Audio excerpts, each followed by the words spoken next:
ನಮಸ್ಕಾರ. ಎನ್ಆರ್ಪುರ ಸುದ್ದಿ ಸಮಾಚಾರಕ್ಕೆ ಸ್ವಾಗತ. ಇಂದು ಸೋಮವಾರ. ಓದುತ್ತಿರುವವರು ನಂದಿನಿ ಆಲಂದೂರು. ಸುದ್ದಿಗಳ ವಿವರ. 10ನೇ ಕನ್ನಡ ಸಾಹಿತ್ಯ ಸಮ್ಮೇಳನ ಅಧ್ಯಕ್ಷರಾಗಿ ಬೆಮ್ಮನೆ ದಯಾನಂದ್ ಅವರ ಆಯ್ಕೆಯು ಕನ್ನಡ ಸಾಹಿತ್ಯ ಪರಿಷತ್ತಿಗೆ ಸಂದ ಗೌರವವಾಗಿದೆ ಎಂದು ತಾಲೂಕು ಕನ್ನಡ ಸಾಹಿತ್ಯ ಪರಿಷತ್ನ ಅಧ್ಯಕ್ಷ ಪೂರ್ಣೇಶ್ ತಿಳಿಸಿದರು. ಅವರು ಭಾನುವಾರ ಬೆಳ್ಳೂರಿನಲ್ಲಿ ಫೆಬ್ರವರಿ 21 ಹಾಗೂ 22ರಂದು ನಡೆಯುವ ತಾಲೂಕು 10ನೇ ಕನ್ನಡ ಸಾಹಿತ್ಯ ಸಮ್ಮೇಳನದ ಅಧ್ಯಕ್ಷರಾಗಿ ಆಯ್ಕೆಯಾಗಿರುವ ಬೆಮ್ಮನೆ ದಯಾನಂದ್ ಅವರನ್ನು ಬೆಮ್ಮನೆಯ ಅವರ ಮನೆಯಲ್ಲಿ ಸಮ್ಮೇಳನಕ್ಕೆ ಆಮಂತ್ರಿಸುವ ಕಾರ್ಯಕ್ರಮದ ಅಧ್ಯಕ್ಷತೆ ವಹಿಸಿ ಮಾತನಾಡಿದರು. ಕನ್ನಡ ಸಾಹಿತ್ಯ ಸಮ್ಮೇಳನಕ್ಕಾಗಿ ಈಗಾಗಲೇ ಸ್ವಾಗತ ಸಮಿತಿ ಸೇರಿ 12 ಸಮಿತಿಗಳನ್ನು ರಚಿಸಲಾಗಿದೆ. 2 ದಿನಗಳ ಕಾಲ ನಡೆಯುವ ಸಾಹಿತ್ಯ ಸಮ್ಮೇಳನದಲ್ಲಿ 5 ಗೋಷ್ಠಿಗಳು ನಡೆಯಲಿದೆ. ಸಾಹಿತ್ಯ ಸಿರಿ ಪ್ರಶಸ್ತಿ ನೀಡಲಾಗುವುದು ಹಾಗೂ ಸನ್ಮಾನ ಕಾರ್ಯಕ್ರಮ ಮತ್ತು 7 ಉದಯೋನ್ಮುಖ ಸಾಹಿತಿಗಳ ಪುಸ್ತಕಗಳು ಬಿಡುಗಡೆಯಾಗಲಿದೆ.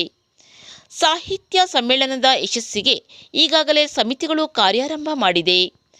ಸಾಹಿತ್ಯ ಸಮ್ಮೇಳನ ಯಶಸ್ಸು ಕಾಣಬೇಕಾದರೆ ಎಲ್ಲರ ಸಹಕಾರ ಅಗತ್ಯ ಎಂದರು.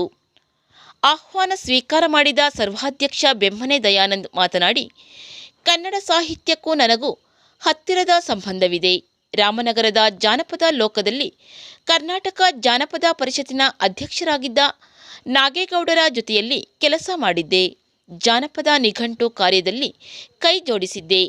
ಬೆಮ್ಮನೆ ಕುಟುಂಬದಿಂದ ಸಮ್ಮೇಳನಕ್ಕೆ ಎಲ್ಲ ಸಹಕಾರ ನೀಡಲಾಗುವುದು ಎಂದರು. ತಾಲೂಕು ಕನ್ನಡ ಸಾಹಿತ್ಯ ಪರಿಷತ್ನ ಮಹಿಳಾ ಘಟಕದ ಅಧ್ಯಕ್ಷೆ ಭಾಗ್ಯ ನಂಜುಂಡಸ್ವಾಮಿ ಪ್ರಾಸ್ತಾವಿಕವಾಗಿ ಮಾತನಾಡಿದರು. ಇದೇ ಸಂದರ್ಭದಲ್ಲಿ ತಾಲೂಕು ಕನ್ನಡ ಸಾಹಿತ್ಯ ಪರಿಷತ್ ವತಿಯಿಂದ ಸಮ್ಮೇಳನಾಧ್ಯಕ್ಷ ಬಿಪಿ ದಯಾನಂದ್ ಹಾಗೂ ಸುರೇಖಾ ದಂಪತಿಗಳಿಗೆ ವೀಳ್ಯ, ಹಾರ, ಪೇಟ, ಹಣ್ಣು ನೀಡಿ ಸನ್ಮಾನಿಸಲಾಯಿತು.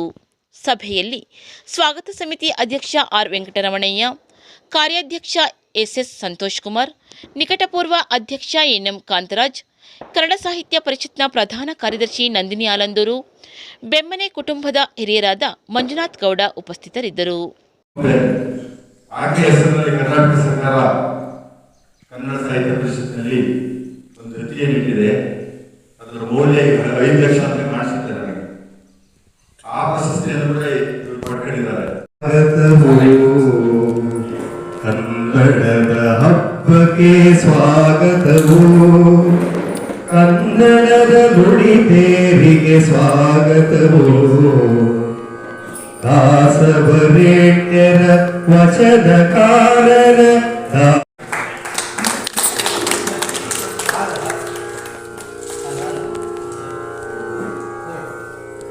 ಕನ್ನಡದ ಹಬ್ಬಕ್ಕೆ ಸ್ವಾಗತವು.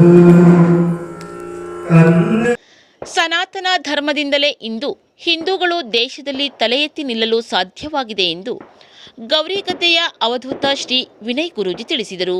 ಅವರು ಭಾನುವಾರ ನಾಗರಮಕ್ಕೆ ಶ್ರೀ ದುರ್ಗಾಪರಮೇಶ್ವರಿ ದೇವಸ್ಥಾನದಲ್ಲಿ ಹಿಂದೂ ಸಮಾಜೋತ್ಸವ ಆಯೋಜನಾ ಸಮಿತಿ ಆಶ್ರಯದಲ್ಲಿ ನಡೆದ ಹಿಂದೂ ಸಮಾಜೋತ್ಸವ ಕಾರ್ಯಕ್ರಮದಲ್ಲಿ ದಿವ್ಯ ಸಾನ್ನಿಧ್ಯ ವಹಿಸಿ ಆಶೀರ್ವಚನ ನೀಡಿದರು. ಇತ್ತೀಚಿನ ವರ್ಷಗಳಲ್ಲಿ ಮಕ್ಕಳು ತಂದೆ ತಾಯಿಯನ್ನು ವೃದ್ಧಾಶ್ರಮಕ್ಕೆ ಸೇರಿಸುತ್ತಿದ್ದಾರೆ. ತಂದೆ ತಾಯಿಯನ್ನು ಸರಿಯಾಗಿ ನೋಡಿಕೊಳ್ಳದೇ ಇರುವವರು ದೇಶವನ್ನು ಕಟ್ಟಲು ಸಾಧ್ಯವೇ ಎಂದು ಪ್ರಶ್ನೆ ಮಾಡಿಕೊಳ್ಳಬೇಕಾಗಿದೆ. ಸರಿಯಾಗಿ ಸಂಸ್ಕಾರ ಸಿಗದೇ ಇರುವುದೇ ಮಕ್ಕಳ ಇಂತಹ ನಡವಳಿಕೆಗೆ ಕಾರಣವಾಗಿದೆ. ತಾಯಂದಿರು ಮಕ್ಕಳಿಗೆ ಉತ್ತಮ ಸಂಸ್ಕಾರ ನೀಡಬೇಕು. ಹಿಂದಿನ ಕಾಲದಲ್ಲಿ ತಾಯಿ ಬೇರು ಗಟ್ಟಿಯಾಗಿತ್ತು, ಈಗ ತಾಯಿಯ ಶಕ್ತಿ ಕಡಿಮೆಯಾಗಿದೆ ಎಂದರು. ಮತ್ತೂರಿನ ಸಾಮಾಜಿಕ ಕಾರ್ಯಕರ್ತ ಯಾದವ ಕೃಷ್ಣ ದಿಕ್ಸೂಚಿ ಭಾಷಣ ಮಾಡಿ, ಹಿಂದೂ ಎನ್ನುವುದು ಸ್ವಾಭಿಮಾನದ ಸಂಕೇತವಾಗಿದೆ. ಜಗತ್ತಿನಲ್ಲೇ ಹಿಂದೂಗಳು ಬುದ್ಧಿವಂತರು ಎಂಬುದು ಸಾಬೀತಾಗಿದೆ ಎಂದರು. ಮಹಿಳಾ ವಕ್ತಾರೆ ಕಡೆಗದ್ದೆಯ ಡಾಕ್ಟರ್ ಪ್ರತೀಕ್ಷಾ ಆರ್ ಕಾರಂತ್ ಉಪನ್ಯಾಸ ನೀಡಿದರು. ಸಭೆಯ ಅಧ್ಯಕ್ಷತೆಯನ್ನು ಸಾಮಾಜಿಕ ಕಾರ್ಯಕರ್ತ ಬೆಮ್ಮನೆ ಮೋಹನ್ ವಹಿಸಿದ್ದರು. ಸೀತೂರಿನ ಯಕ್ಷಗಾನ ಕಲಾವಿದ ಅನಂತ ಪದ್ಮನಾಭ ಪ್ರಾಸ್ತಾವಿಕವಾಗಿ ಮಾತನಾಡಿದರು. ಸಭೆಯಲ್ಲಿ ತಾಲೂಕು ಹಿಂದೂ ಸಮಾಜೋತ್ಸವ ಆಯೋಜನಾ ಸಮಿತಿ ಸಂಯೋಜಕ ಎಡಗೆರೆ ಸುಬ್ರಹ್ಮಣ್ಯ ಉಪಸ್ಥಿತರಿದ್ದರು. ಬೆಮ್ಮನೆ ಕೃಷ್ಣಮೂರ್ತಿ ಮತ್ತು ತಂಡದವರು ಅಂಟಿಕೆ ಪಿಂಟಿಕೆ ಹಾಡಿನೊಂದಿಗೆ ಜ್ಯೋತಿ ತಂದು ದೀಪ ಬೆಳಗಿಸಿದರು.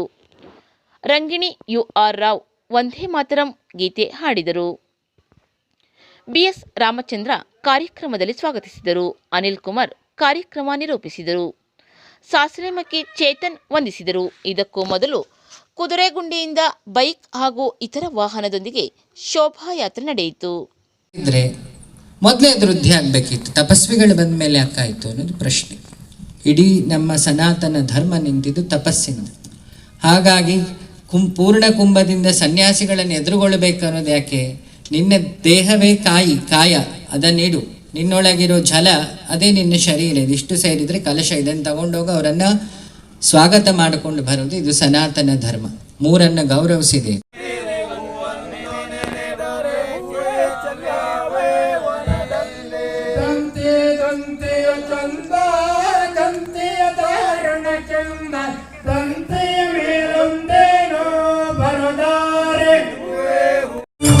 ದೂರ ಮಾಡಿ ಸದ್ಭಕ್ತಿಯಿಂದ ಭಜನೆ ಮಾಡೋಣ ಬನ್ನಿರು, ಜಿನೇಶನ ಭಜನೆ ಮಾಡೋಣ ಬನ್ನಿರು.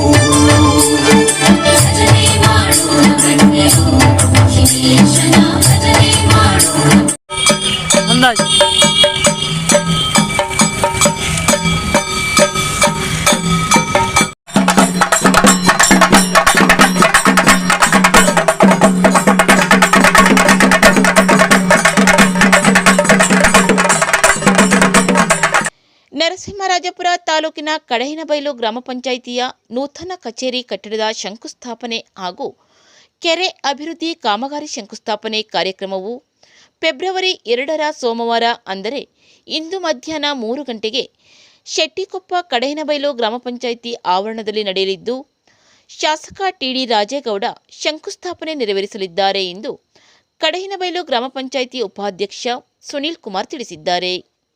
ತಂಬಾಕು ಮತ್ತು ತಂಬಾಕು ಉತ್ಪನ್ನಗಳ ಸೇವನೆಯಿಂದ ಕ್ಯಾನ್ಸರ್ ಬರುವ ಸಾಧ್ಯತೆಗಳು ಹೆಚ್ಚಿದ್ದು, 18 ವರ್ಷದ ಒಳಗಿನ ಪ್ರಾಯದವರಿಗೆ ತಂಬಾಕಿನ ಉತ್ಪನ್ನವನ್ನು ಮಾರಾಟ ಮಾಡುವುದು ಕಾನೂನು ಬಾಹಿರವಾಗಿರುತ್ತದೆ ಎಂದು ಹಿರಿಯ ಆರೋಗ್ಯ ನಿರೀಕ್ಷಣಾಧಿಕಾರಿ ಕೇಶವಮೂರ್ತಿ ಹೇಳಿದರು.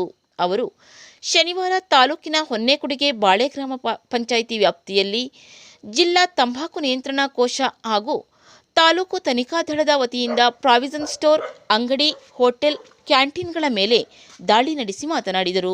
ನಂತರ ತಂಬಾಕು ಹಾಗೂ ತಂಬಾಕು ಉತ್ಪನ್ನಗಳ ಮಾರಾಟದ ಕುರಿತು ಅರಿವು ಮೂಡಿಸಿ 7 ಪ್ರಕರಣ ದಾಖಲಿಸಿ 2,300 ರೂಪಾಯಿ ದಂಡ ವಿಧಿಸಲಾಯಿತು.